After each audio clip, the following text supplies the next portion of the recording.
doesn't get reported. Anyways. Good day, YouTube, and welcome to another episode of the Albino Rhino Beer Review. Today you have the Rhino. You certainly do, and we're looking at a beer from Brewster's in Calgary. This is Brewster's River City Raspberry Ale, which is 5% alcohol by volume. On Untapped, this says it's a wheat ale. A pale American wheat ale. Where on the can it says a blonde ale with raspberries. They're both 5% alcohol, and Brewster's thumbed up. They cheersed my tap in of their last one. So they know it says wheat, but if your can says blonde, why does your thing say wheat? What the fuck? What the fuck? That's because I wrote it. You didn't write it. So River City Raspberry Ale. So let's get into this. Raspberries do give off a very deep red hue in most beers that they're put in. The last two beers I had by them, the peach was golden, which makes sense. The blueberry was golden. So I'm guessing this is going to be golden.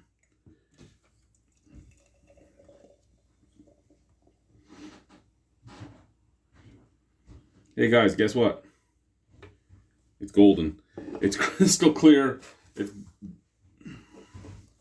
pale gold. Bright white head. Snap, crackle, pop is big. Fading away rather quickly.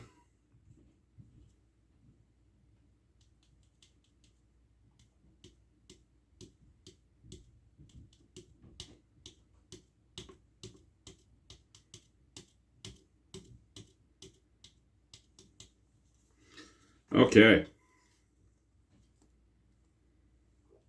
There we go. It doesn't look bad, but if you put that on the table and told me it was a raspberry ale, I'd be like, did you get this from Kawartha Lakes Brewing Company? Like, is this a KLB raspberry wheat? What the fuck's going? At least KLB raspberry wheat had a little bit of haziness to it because it was a wheat beer.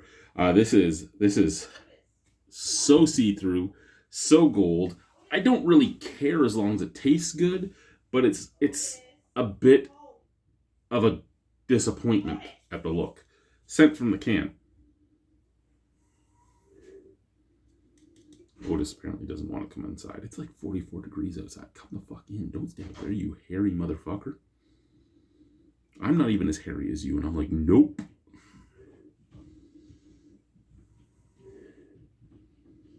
Smells kind of like raspberry jam and an earthiness. So, I mean, makes sense. Out of the glass. Like all of them, out of the glass, I get that raspberry jam, but I also get a je ne sais quoi, a weird funky dirtiness. And that's not saying it's a bad beer or anything like that, because, you know, every time you say something like that, because we all have different paradigms, right? And different scents, different flavors give us different memories. And anytime you say something, oh, this smells dirty, or this smells like this, or this, you get some, you're nothing, you're an idiot. No, what you taste or smell and what I taste or smell is going to be different. What these are all about is somebody's opinion on something, as well as what they think they're getting or what they feel they're getting. And there are people that will have close to the same type of taste as me and close to the same type of taste as you. So what you do is you find somebody that has a lot of the same ideas and you use them as a suggestion for what beers to try. And if they don't have a lot of the same suggestions as you, you use them as a learning tool. Like, what does other people think of this? Why do they think that way? How do they feel that way? What flavors are they getting? What flavors am I getting? It's a great comparison tool as well to watch these type of videos. There are several beer reviewers that I watch. Some of them have paperwork, some of them don't. It doesn't really matter. It's an intriguing thing to see the person and to see how the person feels and why, and try and figure out whether or not that's a person who you would take that advice from or not. And it is what it is, right? So let's try the beer. Cheers.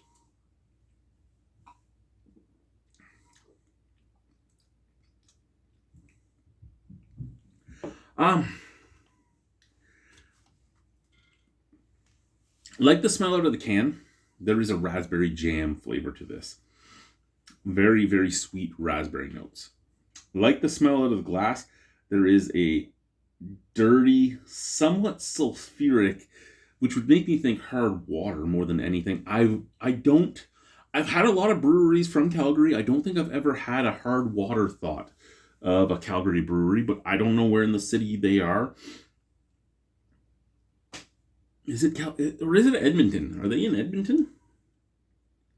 No, Calgary. Okay. I was gonna say I don't know where in the city they are. I don't know what they do as filtration. I don't know. I don't know that type of stuff. So I don't know. Do they have hard water? Do they not? Am I just tasting a sulfuric flavor due to the fermentation, or is there something in the water chemistry?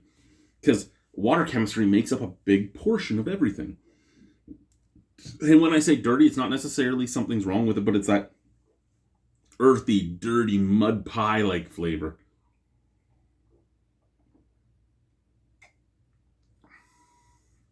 Light, easy drinking. If that earthiness came off with a little more biscuitiness, I'd say this tastes a lot like KLB raspberry wheat, but it doesn't. It has the same raspberry flavor as KLB raspberry wheat, but instead of a bready, biscuity wheat like flavor, it's a earthy, dirty, almost well, I mean it's a blonde ale, it says, but almost like an English pale back end. Do I hate it? No. Do I dislike it? No. Do I like it? Yeah. Do I love it? No. Would I buy it again? Actually, I don't. I think this might be the one of the three I like the most. I don't like the smell. I don't. But the flavor's perfectly fine. The look's perfectly fine.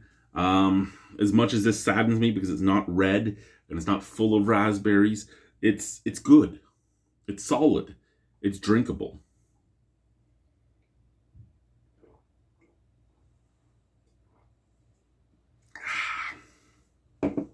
Where would I go with that? I'd say a 7.25 out of 10. I would buy it again. Wouldn't go out of my way to find it, but I would buy it again. So I think I'd rate these. I would go peach from worst to best. Peach, blueberry, raspberry from the three flavors in the package. And I mean the peach wasn't bad. It just wasn't for me. And I mean, it was a beer I could drink, but I wouldn't buy again. The other two I'd buy again. This one slightly more than the blueberry. Thank you guys. Bye-bye.